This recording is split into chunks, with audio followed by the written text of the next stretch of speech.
السلام عليكم ورحمة الله تعالى وبركاته. مشاهدي الكرام، الحموني يخطف الأضواء. الحموني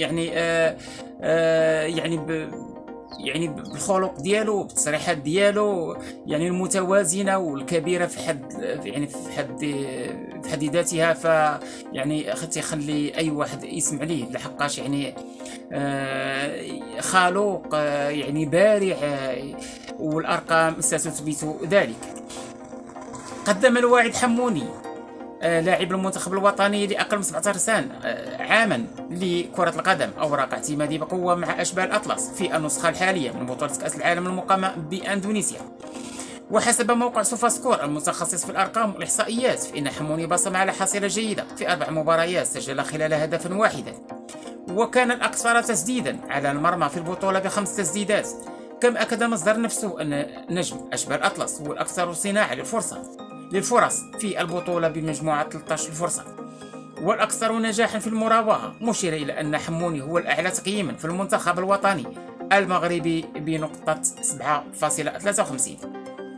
وقال حموني في التصريح للموقع الإلكتروني الرسمي للاتحاد الدولي الفيفا: نحن تحت ضغط كبير، يجب علينا أن نبذل قصارى جهدنا لكي نجعل الجماهير المغربية بأكملها فخورة. نحن شعب متحد جدا، ومن دواعي سرورنا ومسؤوليتنا أن نمثله. وأضاف: ما قام به الأسود وضع معيار جديدا بالنسبة إلينا وغير كل شيء. نحن نرغب في الفوز والذهاب بعيدا وكتابة التاريخ، وجعل الشعب المغربي أكثر فخرا. وسجل حموني أول أهداف المنتخب الوطني في البطولة ضد بنما، ولكن أهميته في المنتخب تتجاوز بكثير أهدافه، فهو من أبرز اللاعبين داخل تركيبة أشبال الأطلس. فيعني الحموني تبقى يعني نار على علم. فيعني مباراة بعد مباراة يعني الحموني أصبح يسحب البساط من تحت يامال، اللي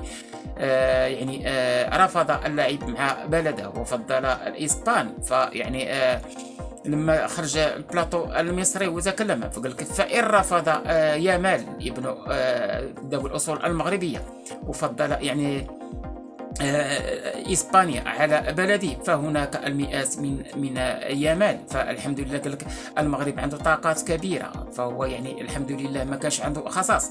فكاينين كل يعني بوست، فهو فيه العشرات من اللي غطوا ذاك البوست. يعني فهذا الكلام ديال بلاطو المصري مور المباراة اللي كانت مع إيران، خرج وقال هذا الكلام.